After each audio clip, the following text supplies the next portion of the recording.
Estamos de volta ao nosso ao vivo, né, em mais um diálogo com a professora Vilani Paz, né, que nós chamamos carinhosamente de Vili. Pedimos aí o retorno de vocês, né, Vili já está conosco, pode solicitar a participação para a gente dar continuidade, né, esse diálogo que está muito bom, muito produtivo, a gente está aprendendo aí coletivamente e criticamente todo esse processo, né, e mudanças formativas que nós estamos enfrentando aí na educação. Voltou! Vamos lá, excelente. Registrar a presença, né, do Núcleo de Pesquisa em Química, também da Universidade aqui do Centro Acadêmico do Agreste.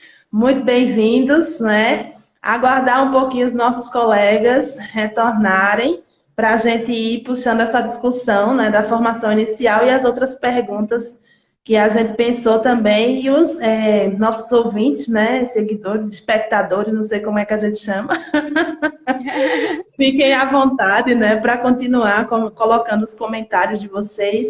As perguntas de vocês estão sendo muito relevantes, né, importantes para a construção desse diálogo, tá certo?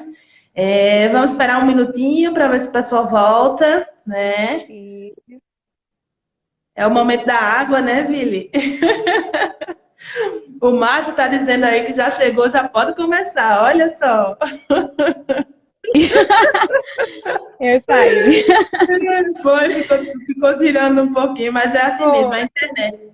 Como todo mundo está utilizando, né, muito nessas lives e tudo, os provedores aí estão passando um certo sufoco, né, para manter todo mundo.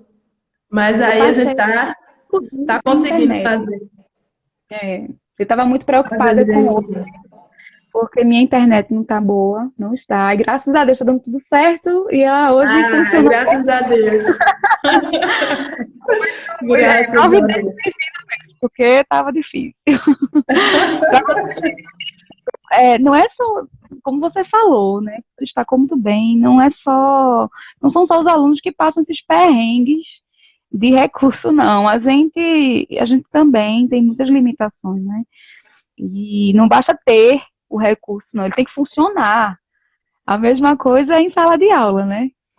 Não basta ter o data show lá, tem que ter algum conteúdo relevante, né? Que traga interesse para que o aluno participe na sua aula, para que o aluno aprenda, né? Exatamente, né? Não é só a beleza do recurso, vamos dizer assim, mas é como ele é utilizado, né? Em educação a gente passa, né, por vários modismos, né? E aí algumas pessoas querem vender a estratégia como sendo a melhor do mundo, mas a gente sabe que não é assim. Tem diferentes contextos, tem diferentes sujeitos, diferentes espaços formativos, né? E tudo isso tem que ser pensado e repensado ao longo dessas escolhas, né? Eu não posso, de repente, uniformizar e dizer que isso vai ser bom para todo mundo. Eu tenho que conhecer as realidades, né? Algumas pessoas já voltaram, acho que a gente pode responder, né, a pergunta que ficou pendente. Se mais alguém tinha colocado pergunta, gente, na outra live e eu não vi, né, eu peço perdão porque nem sempre eu consigo administrar tudo, mas aí vocês podem enviar novamente, aqui insistam, né, até a gente ver e contemplar aí as perguntas de vocês, porque a gente tem muito prazer, tá, em ouvir vocês, em saber o que está inquietando aí os relatos de experiência, né? Marcos tinha colocado a questão das mudanças previstas, né? Como é que a gente enxerga essas mudanças aí na perspectiva da formação inicial, e aí eu também vou puxar um pouco a sardinha para a formação continuada, né? E aí eu quero ouvir as suas impressões, depois eu posso também colocar as minhas. E eu quero te ouvir muito em relação a isso, né? Você que se especializa nisso, então gosto de ouvir você falando, e eu quero especialmente nesse assunto, né? Sobre formação inicial, se a gente for fazer uma pesquisa bem rapidinha aí, quem se acha, quem se considera formado apenas com a sua formação inicial? Formado no sentido de dotado de recursos para encarar uma sala de aula, recursos cognitivos, recursos de conteúdo. Quem aí foi bem preparado na sua formação inicial? Eu acredito que pouquíssimos vão dizer que sim, né? A gente teve uma formação tradicional, eu não sei como é que anda a graduação hoje, mas pelo menos na minha época, na sua também, provavelmente, nós tivemos uma formação tradicional, né? Nós fomos preparados para encarar uma sala de aula, preparados entre aspas, né? Nós estudamos a teoria, mas a prática é algo muito diferente. A prática vai mostrar para você ali que a sua teoria é isso, perto de uma gama de desafios que aparecem na sua frente. Então, a formação inicial, quando não contempla os desafios que a sociedade nos impõe, e a gente olhando a sociedade, a sala de aula como uma micro-sociedade, a gente vê que nossa formação foi muito foi importante, foi pertinente, mas não contempla as nossas necessidades, né? E em relação à tecnologia, principalmente, eu lembro que na época da minha graduação nós tínhamos um laboratório de informática na faculdade e entrávamos somente para usar e-mail. Não tinha essa coisa, essa abordagem didática do recurso. Tínhamos uma disciplina, né, informática, e a gente só entrava para usar o e-mail, para saber usar o e-mail e para fazer slide, né? Mas a formação precisa ser repensada. Você vai falar sobre a continuada, que eu acho que é muito importante. A grande necessidade, né? Só que a gente sabe que são tantas dificuldades que o professor enfrenta, jornada dupla, né? O cansaço de encarar uma sala de aula com 50, 60 alunos muitas vezes, como eu já encarei, né? A rede estadual. Uma sala de aula que está, sei lá, com diversos problemas físicos, que não, questão de ventilador, questão de ar-condicionado, recurso que não funciona, enfim. Nós nos deparamos com diversos problemas, né, que às vezes a gente não tem tempo de parar para ler um artigo, ler uma página de um livro. E como é que você vai motivar seu aluno a estudar se você não estuda? Como você vai motivar seu aluno a utilizar outros recursos se você não utiliza? Enfim, são muitas coisas pertinentes, muitas questões pertinentes a essas defasagens que a gente encara, né, na sala de aula em relação à tecnologia, e que passam, como o professor PA falou aqui na live, né, passa pelo gargalo da formação. Exatamente. Sem a formação, desde a inicial até a continuada, a gente não tem como fazer um trabalho profícuo, um trabalho significativo. Antes de comentar, eu vou ler um registro aqui que o Unipec fez, né, a respeito dessa formação. O comentário foi: vivemos em formação, mesmo que informa os professores, né? Devemos pensar fora da caixa. A nova geração que atua na formação dos professores tem a oportunidade de fazer diferente. E as novas ações, PIBID, residência pedagógica, oportuniza essas diferenças, né? Então, quando você falou sobre a formação inicial, né, minha formação lá na licenciatura foi durante 2008 a 2011, né? Então faz um tempinho. E eu tive, né, a graça, assim, a oportunidade de ser formada em um centro que era novo, né? O Centro Acadêmico de Vitória. O Centro Novo, profissionais novos, né? E com essa visão das necessidades formativas. Eu tinha um curso de licenciatura que era, de fato, uma licenciatura, né? E não uma licenciatura mesclada ou mascarada, né, de um bacharelado. Então, isso fez uma diferença imensa na minha formação e na minha trajetória enquanto professor.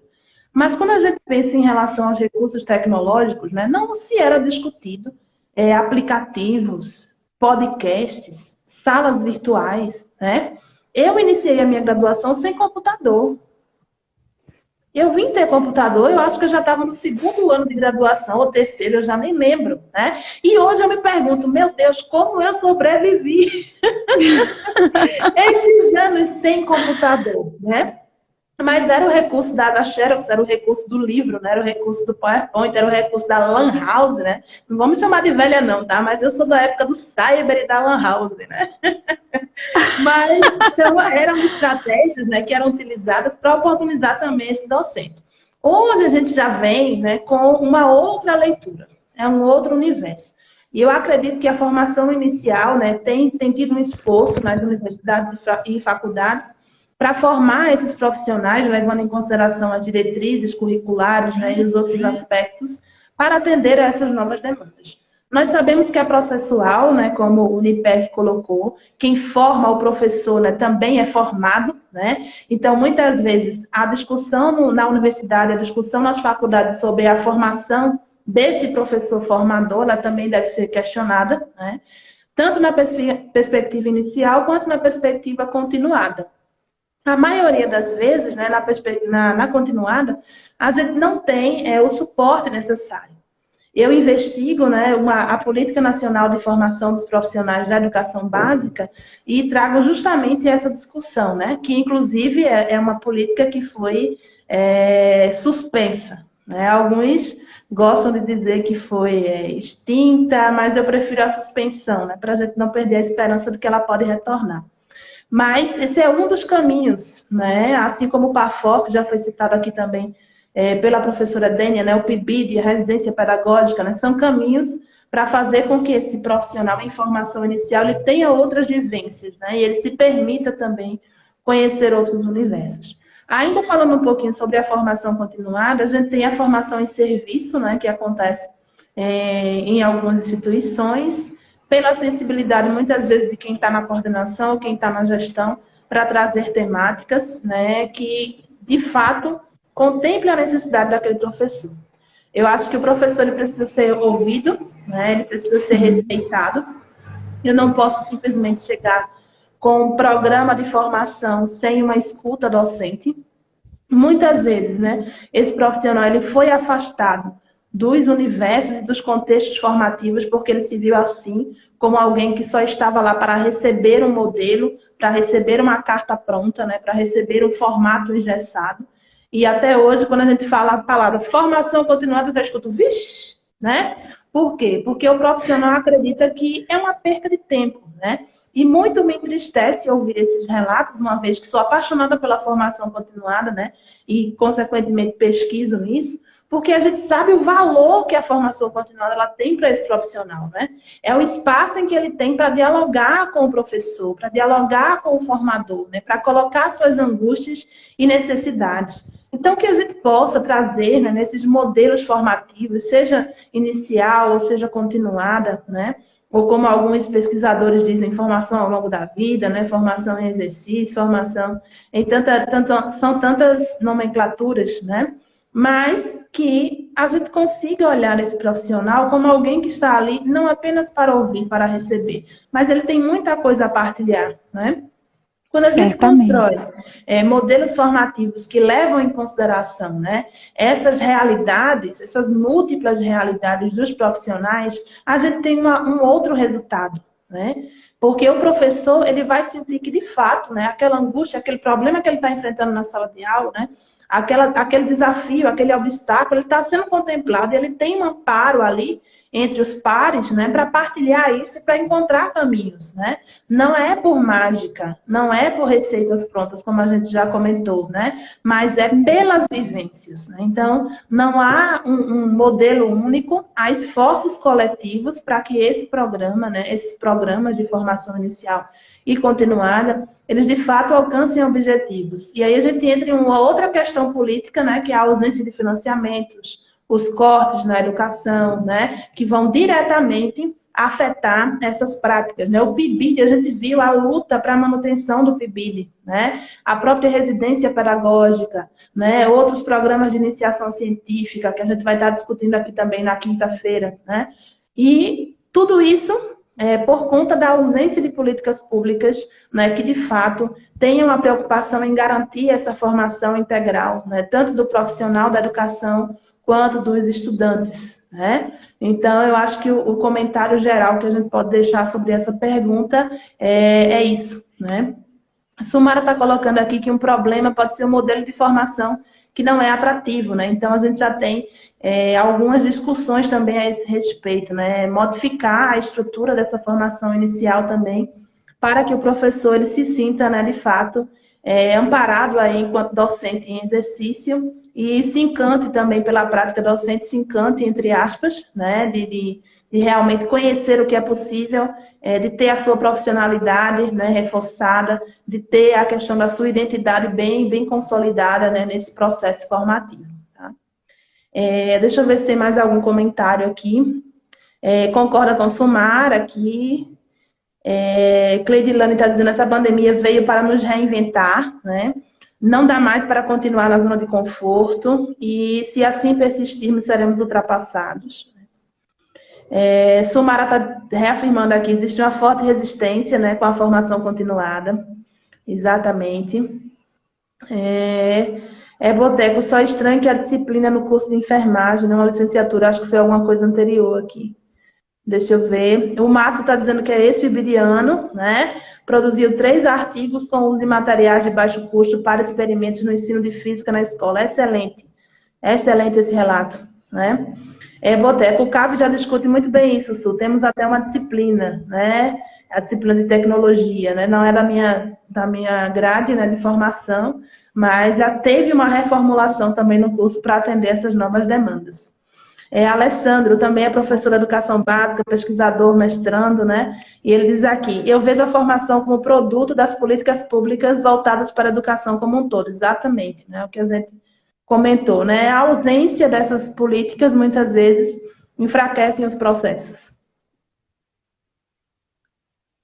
Vamos lá. Acho que contemplei todo mundo e falou aqui direitinho. Se não, pode puxar minha orelha aí à vontade. E vamos dar continuidade a esse papo, né?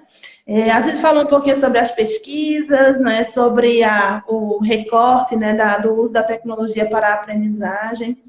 E tem inquietado, né, a mim e a muitos outros profissionais a discussão da EAD para a educação básica, né? Alguns profissionais dizem que o que a gente está fazendo não é EAD, é o ensino remoto emergencial, né? Porque a EAD ela vai ter toda uma estrutura, objetivos muito claros, a gente tem que diferenciar a pedagogia da andragogia e por aí vai, né? E tem alguns que batem o martelo veementemente dizendo que não é viável, né? Para nenhuma faixa etária ou para nenhuma etapa da educação básica. E aí eu queria ouvir sua opinião, né? Sobre isso.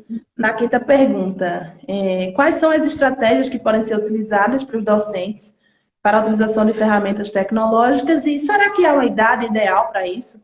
Como é que você enxerga essas diferentes visões aí, Willy? Pronto, excelentes colocações, Suelen. Tu és uma aula ambulante, né? Estou ainda matando aqui a questão da formação. Mas vamos seguindo. Nada. Em relação, né, à questão dessa aula remota, que danado a gente está fazendo? Isso é EAD, isso é aula remota, enfim. A própria LDB, ela autoriza o uso da educação à distância em situações emergenciais, né? Em situações como essa que nós estamos enfrentando. Então, o ensino fundamental, o médio, a educação básica nesses níveis podem ser contempladas com o ensino à distância ou aulas remotas. A educação infantil tem sido a grande incógnita. Eu vou dar meu depoimento pessoal. O colégio da minha filha tem 7 anos, desculpa, ela está no primeiro ano do ensino fundamental. E a escola preocupada, né, com essa estagnação do processo de aprendizagem, principalmente para os pequenos, que é uma fase muito delicada, é a fase da esponjinha, né, que eles estão aprendendo tudo, e esse processo, quando interrompido, vai gerar alguns prejuízos futuros. E aí é a preocupação de todos os pais, é a preocupação da equipe pedagógica, é a preocupação de todo mundo que está pensando na educação. Eu, como mãe, né, estou muito preocupada com relação a isso, porque já faz 45 dias, eu acho, que nós estamos em quarentena, né? E o processo foi interrompido, justamente na fase da alfabetização, e a escola está tentando, de todas as formas, amenizar o impacto dessa interrupção. E aí disponibilizou um monte de material no YouTube, tem um portal onde a gente acessa as atividades. E aí, quando foi ontem, eu olhando o Instagram, os stories de uma mãe, ela estava desesperada. Ela, gente, só sou eu que estou enlouquecendo com isso ou tem mais alguém? Porque eu não sou capacitada para dar aula ao meu filho em casa.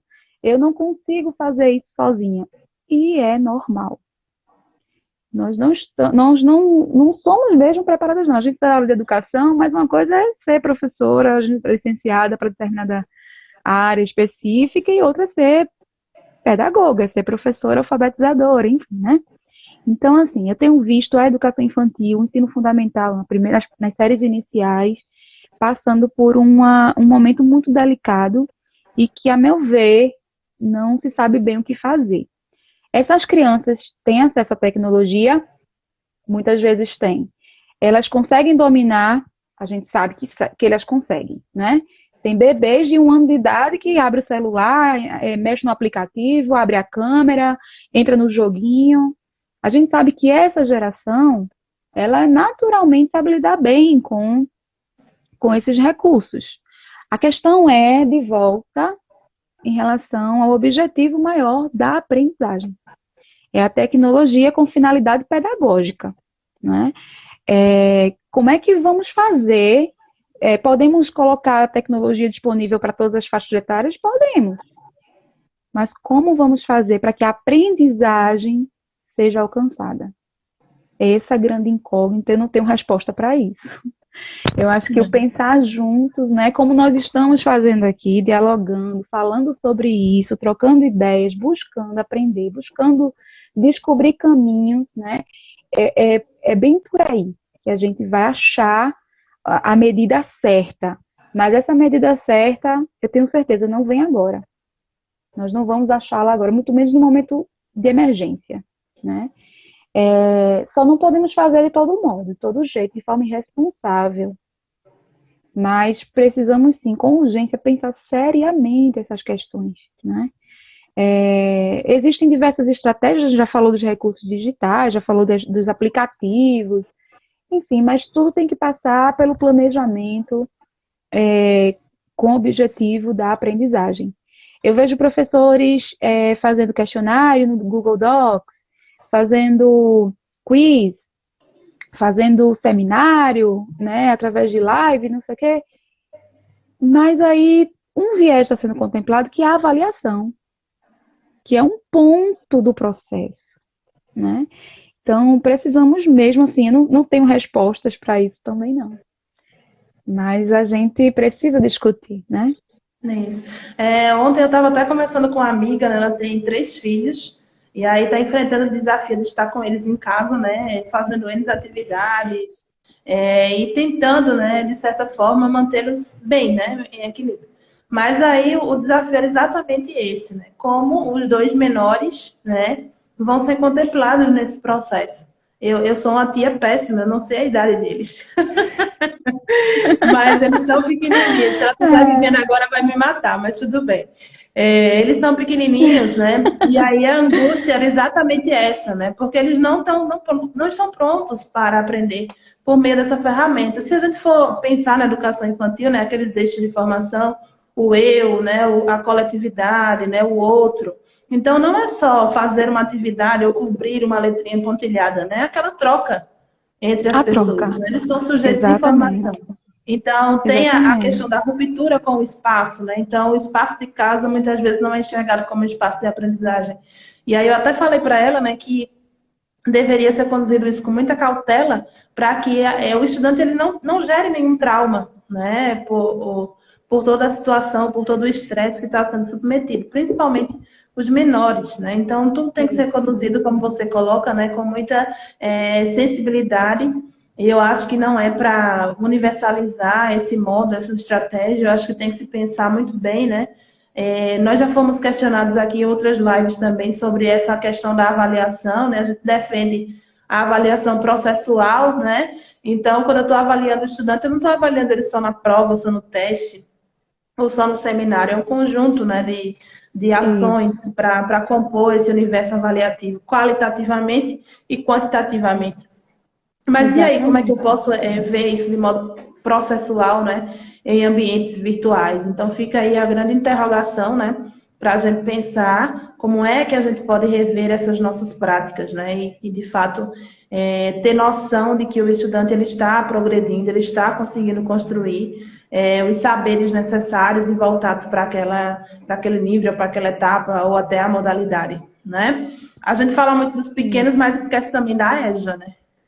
Da E aí, outro EJA. dia, eu estava conversando com Sim. algumas profissionais da escola, né, da minha escola que eu trabalho e amo, Felisberto. A gente estava discutindo exatamente isso, né? Como é que a EJA está sendo contemplada nesse processo? Né? A gente tem dois extremos, né? O extremo da educação infantil, né, dos bebês, e tem o outro extremo da educação de jovens e adultos. São metodologias bem distintas, né? Então, como é que a gente pode lidar com tudo isso nessas novas urgências? São muitas perguntas. São. E assim, essa questão mesmo da a EJA, né, que sempre foi marcada por muitos problemas, né, muitos desafios. São estudantes ali, eu encaro a EJA como um jardim, assim, de estudantes que estão ali porque querem, né? Eles já estão fora de idade, provavelmente muito tempo fora da escola, e eles retornam, e a questão do estímulo, da motivação, para eles é crucial.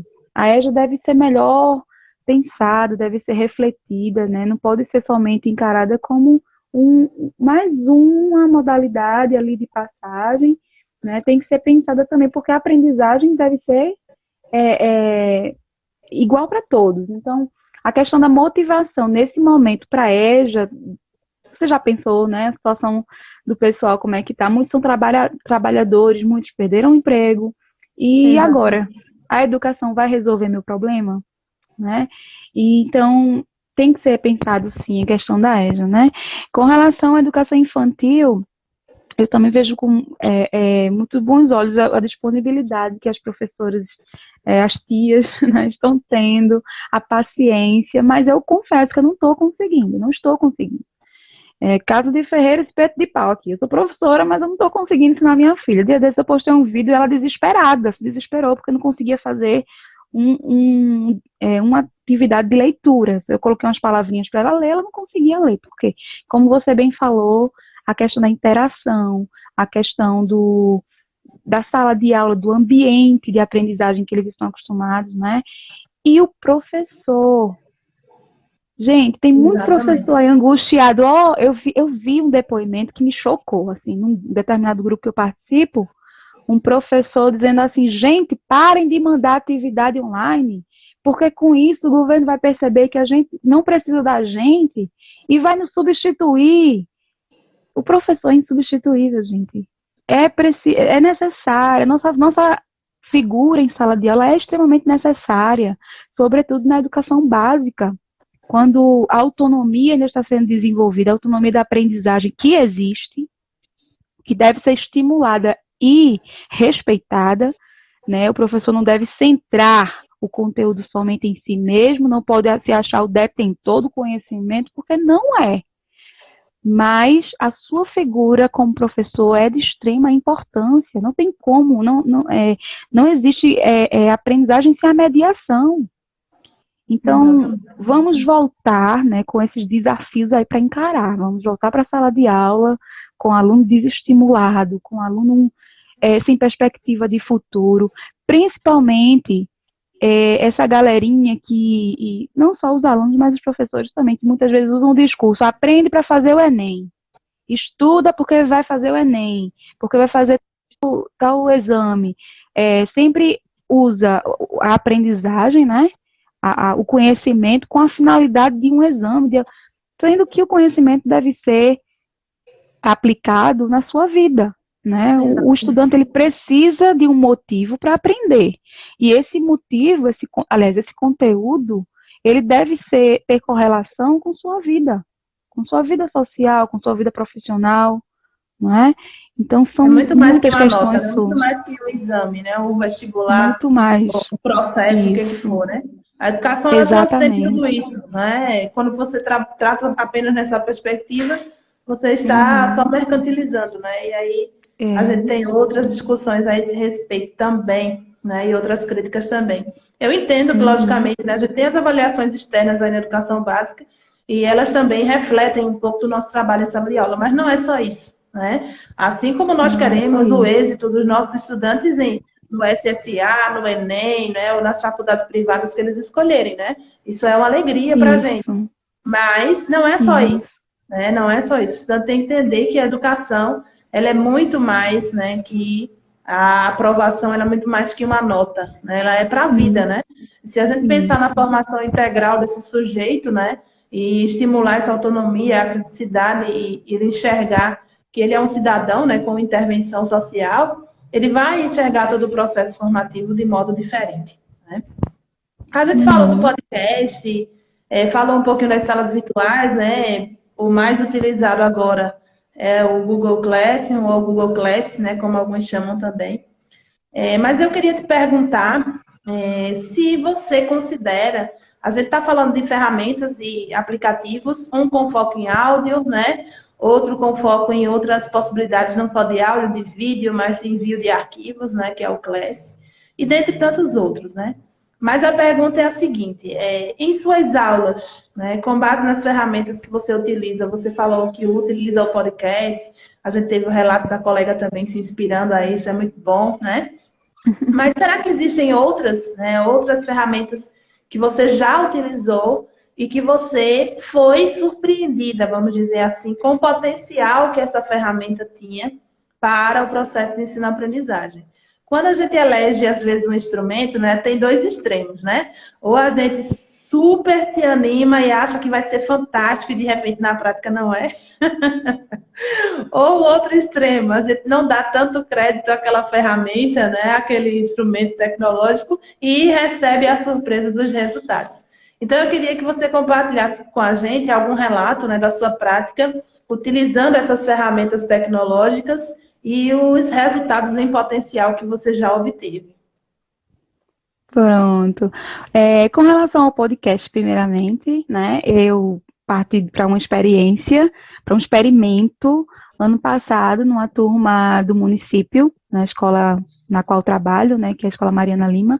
Eu fiz uma experiência com podcast, cuja finalidade era ampliar a aprendizagem sobre o léxico discursivo na oralidade, e eles estranharam incrivelmente como quando você demanda alguma coisa de forma sistemática, o aluno meio que estranha, assim, né? Depois ele vai se acostumando, enfim, a coisa vai fluindo. Mas quando eu disse, já cansei de vocês estarem mexendo no celular na hora errada, já cansei de vocês ficarem batendo papo, de vocês ficarem tirando selfie, vamos usar esse celular para alguma coisa que preste. Aí eles pararam assim, eu disse, vamos usar para alguma coisa que preste. Aí peguei eles, eu disse a eles, tem um decreto estadual que proíbe o uso do celular em sala de aula, salvo sob autorização do professor. Então, eu estou autorizando. Vocês vão, a partir de hoje, usar o celular em sala de aula. Então, assim, a gente começou a fazer o projeto, né, a sequência didática, e eles gravaram os áudios, né, o desafio fazer a retextualização do conto O Gato Preto, de Edgar Allan Poe. E eles leram o conto comigo em sala, a gente discutiu as ideias do conto, e eu disse assim, olha, tem um crime nesse conto, e vocês precisam fazer a retextualização como notícia. Vocês vão noticiar esse conto. E aí deu muita coisa, deu muito pano pra manga, viu? Saiu cada coisa, assim, eles baixaram aplicativos de efeitos sonoplásticos que eu nem imaginava que existiam. E aí construíram, e tive um problema com o aplicativo de podcast que eu tinha, acabou apagando o perfil, mas aí eu estou remontando e depois eu disponibilizo aqui para vocês verem como é que ficou. Ficou bem interessante, né? Aí eu já utilizei outras coisas, já fiz de tudo, assim, eu sou aquela professora doida, assim, que faz de tudo, sabe? Eu procuro fazer de tudo um pouquinho para chegar, né, na medida ideal. E uma experiência, assim, muito lá em 2014, eu acho, foi também com celular. Se tem uma coisa que é assunto na sala dos professores, é a questão do celular em sala de aula. Porque fulaninho tá com celular, fulaninho tá de celular. Claro que ele não vai sair do celular. É natural para ele, que a gente né? A gente esquece tudo, só não esquece celular, né? Então, eu pensei lá em 2014, me incomodando com o uso inconveniente do celular, porque existe essa questão, e aí vem a família, né? A família precisa educar o seu filho, a sua filha, para uso responsável, crítico e consciente.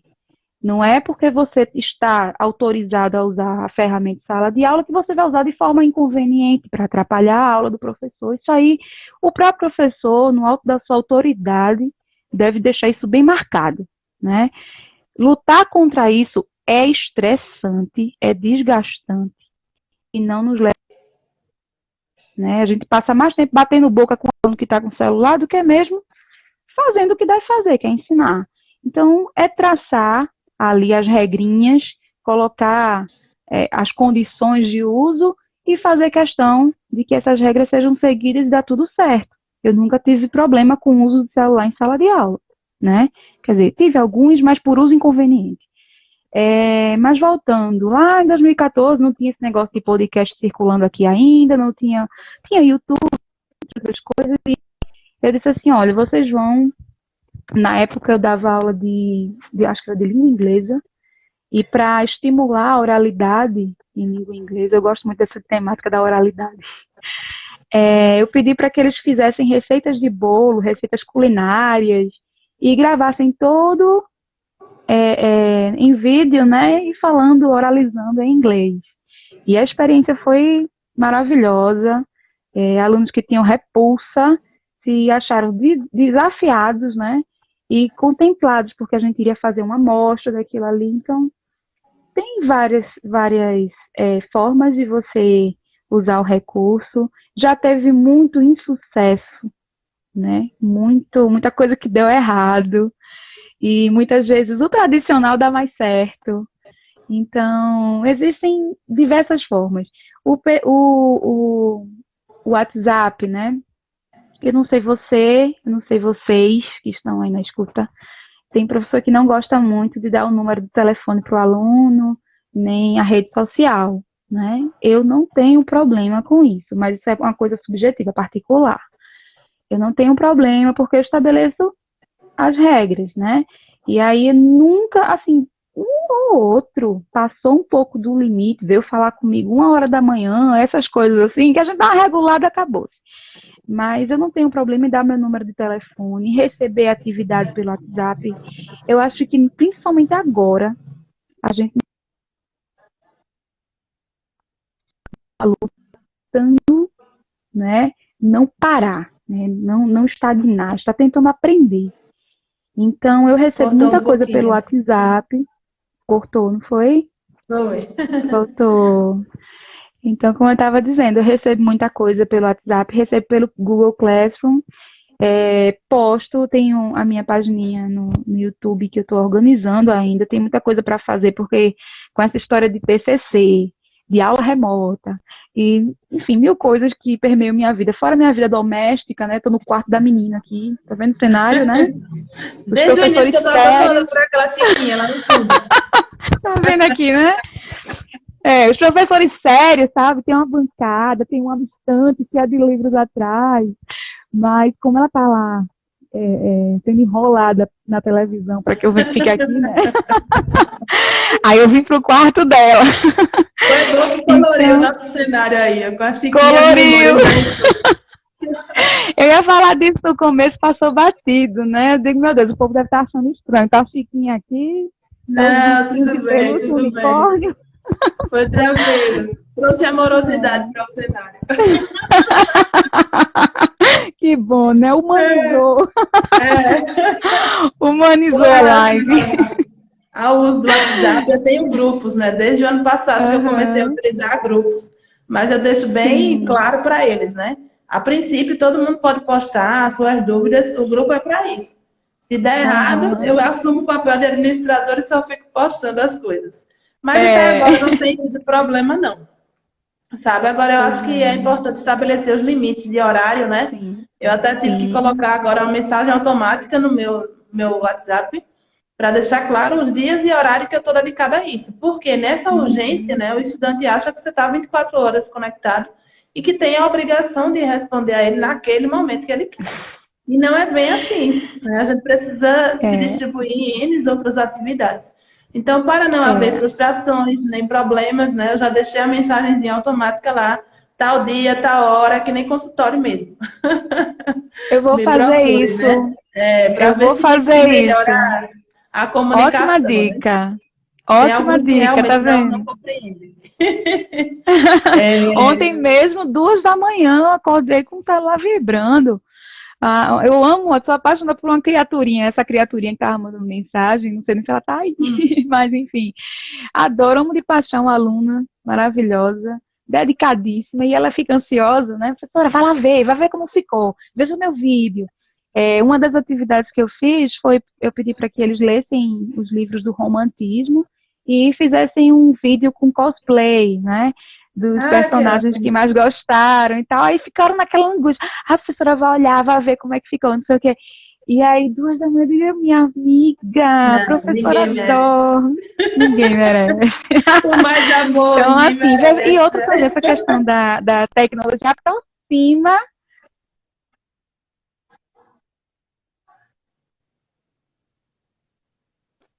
deu uma cortada, não entendi. Parou. Foi, parou um pouquinho. Foi. Tu ia falando, eu não entendi o que tu falou. Não, você ia falando da tecnologia, aí cortou Ah, sim. a Que, voz. que aproxima, né? Que aproxima, que mostra para o estudante também que a gente não é bicho de 7 cabeças, que a gente não é o general, que muitas vezes é a imagem, né, que eles têm da gente, porque a gente tem que estabelecer limites dentro de sala de aula. E aí aproxima. Às vezes eu fazendo live com os meninos, ele, eita, professor, olha o seu quarto, olha a sua sala. Eu disse, meu amigo, eu moro numa casa, Pois é, nós somos não humanos, né? é? Somos Somos humanos. É humanos, né? E verdade. aí eu aposto nessa questão, desde Paulo Freire, lá em Pedagogia do Alto mesmo, ele dizia, ele tocava nesse ponto da humanização, na educação digital, precisamos sim estabelecer laços, nos Tá aproximar, não cortando tenha muito a sua medo, internet agora. começou a dar defeito. Foi. Tava boa Vamos para mais demais. uma pergunta. Vamos lá. A gente discutiu um pouquinho sobre a dificuldade, né, desse estudante acessar. E aí eu coloquei exatamente isso na sétima pergunta. Parte dos estudantes ainda permanece sem acesso à internet, celular ou aplicativos.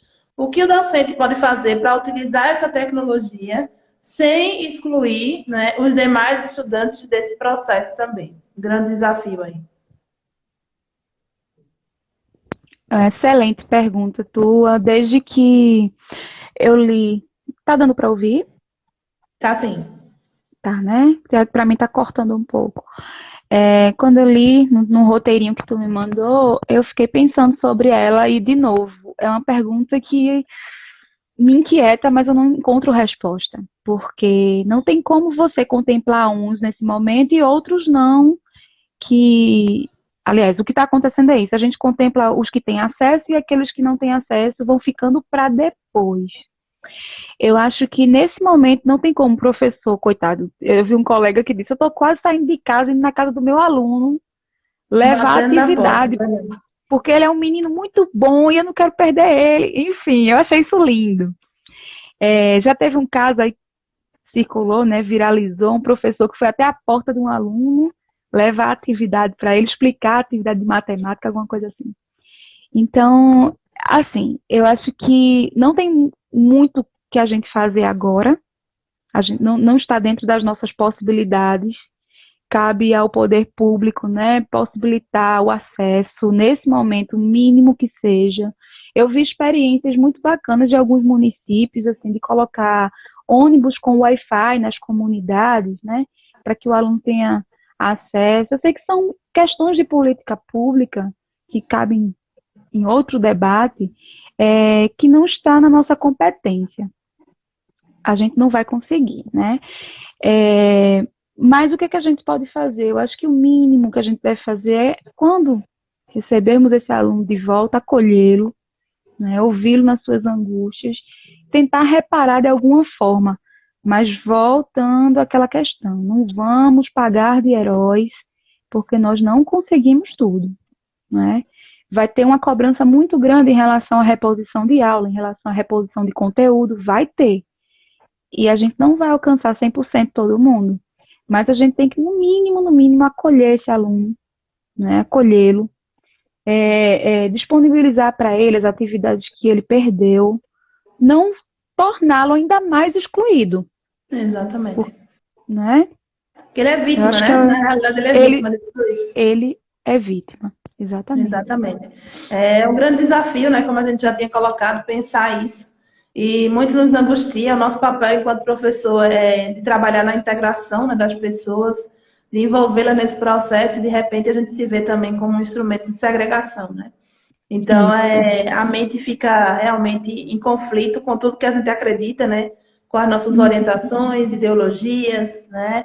Referenciais teóricos, a nossa prática docente mesmo. Então, realmente, é algo a se questionar, né, enquanto docente, mas como você coloca, né, perceber também as limitações, não é só responsabilidade nossa, né, fazer com que esse processo dê certo, é uma responsabilidade coletiva dos governos, né, estaduais, federais, municipais. Então, o professor ele não pode arcar com esse peso sozinho, né, nem se responsabilizar sozinho. Ele é um dos Sim, instrumentos, né, fundamentais também para o processo formativo, mas ele não pode carregar o peso maior do que já é, né? A prática docente ela já porque já traz é. um peso grande, mas o professor ele não precisa, ele não pode assumir isso com maior do que é na realidade, para que ele, inclusive, não adoeça, né? Nem se entristeça. Exatamente. Porque tem coisas que realmente partem o coração e que você, infelizmente, não pode fazer nada. Porque você não pode É. bater o pé de uma hora para outra dizer que não vai fazer atividade, porque você tem uma responsabilidade. A escola tem uma responsabilidade, a escola também está sendo cobrada, né? Para Uhum. mostrar um resultado de alcance desses estudantes. Então, de repente, a sua liberdade ela é um pouco tolhida, né? Para atender a Isso. uma exigência.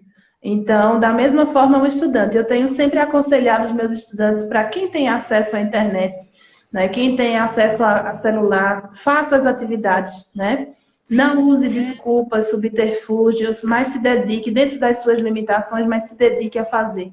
Porque tem um outro Isso. colega, né, lá na ponta que não está conseguindo fazer atividade, ele quer fazer atividade, muitas vezes não consegue, né? Então, a gente precisa do engajamento desses que estão conseguindo acessar para Isso. resolver as atividades, questões, fazer as pesquisas, né? E também ajudar os colegas, né, no retorno a se localizarem aí nas atividades que foram atribuídas. Né? A gente está caminhando para o finalzinho da nossa segunda hora de Ah. conversa. Ah!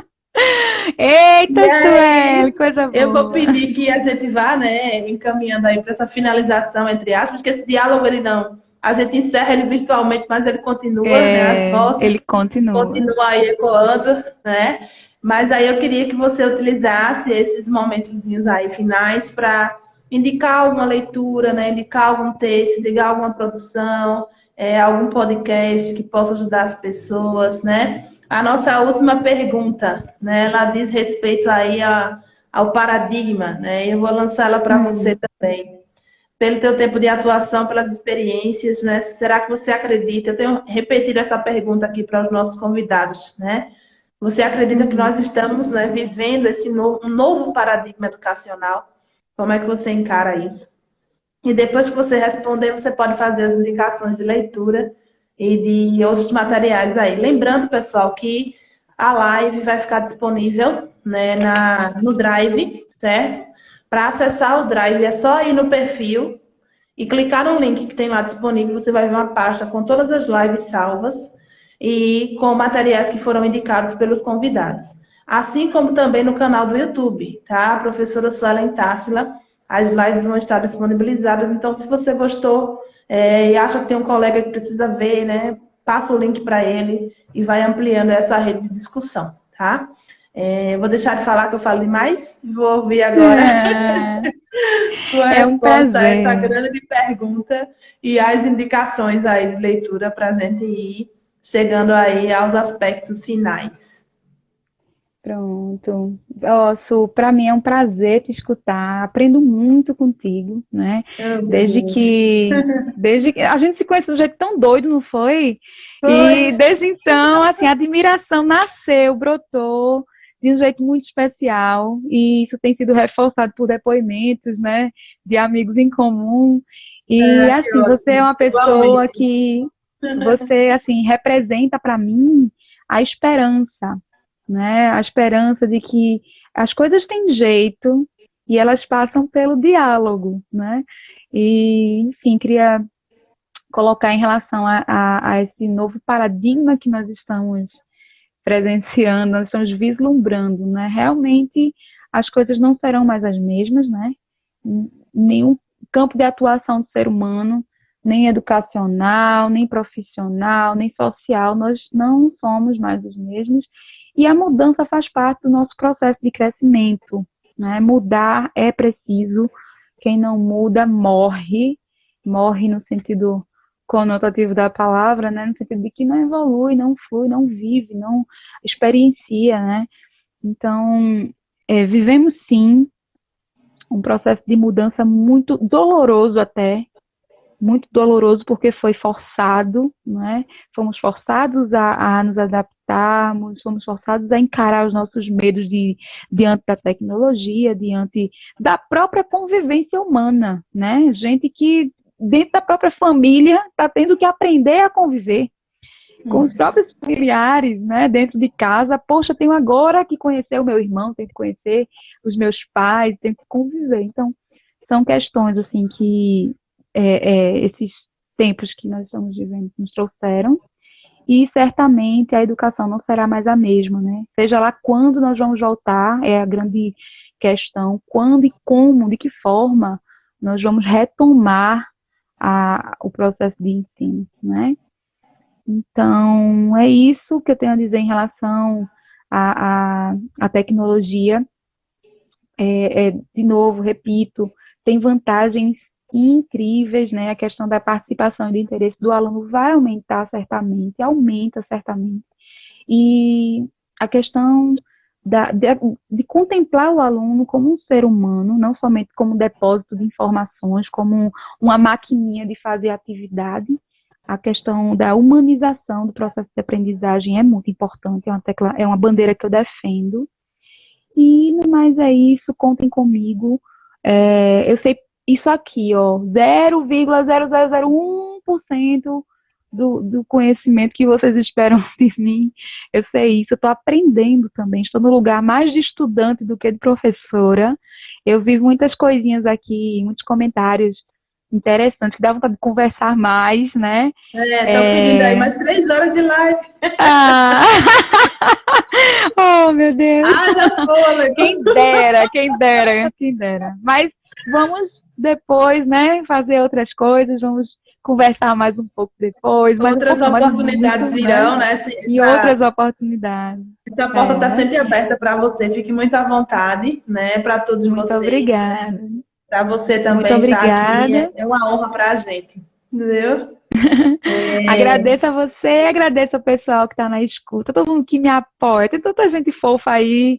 Jorginho, né, nosso amigo comum, é um super Isso. entusiasta, assim, é uma pessoa que super incentiva. Maravilhoso. Excelente. É uma pessoa Então, de luz, um agradeço a queridíssimo. oportunidade e o espaço. Eu que agradeço, Isso. querida. Foi muito bom estar aqui te ouvindo, né? Aprendendo. Eu acho que esse sentimento de Igualmente, completude, né? Su. A gente não sabe de tudo. A gente está sempre na busca, né? A gente está sempre tentando aprender, estudar. Eu acho que isso que faz a diferença, né? A gente se coloca sempre nesse movimento de busca e faz com que a gente, de fato, mergulhe cada vez mais e possa, né? Abrir aí esse diálogo. Mas não tem pudim. Não tem É pudim, mas tem verdade, é diálogo, verdade. viu? Tem diálogo bom por aqui. Então, eu agradeço É. a presença de todo mundo, né? Eu vou dar uma voltinha aqui nos comentários para ver se tem mais alguma coisa que a gente possa destacar, né? Deixa eu ver. Boteco está Márcio. falando aqui a questão dos pais, né? Se todos os pais fossem como os professores, a sociedade seria mais linda, seria diferente. Sim. Deixa eu ver mais. Alguns outros comentários sobre professores, né? Obrigada, Paulo Souza está dizendo que tá de parabéns, muito obrigada, né? Obrigada pela presença de todos, né? Sumara está colocando sobre aquela questão que a gente falou das avaliações, né? Todo o processo educacional resumido a uma prova, esse discurso não motiva os alunos, né? Não motiva os estudantes de forma alguma, né? Deixa eu ver mais se temos outros comentários aqui.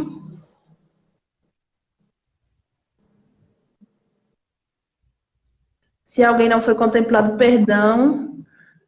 Se tiver mais alguma pergunta, vai colocando aí para a gente para finalizar, né?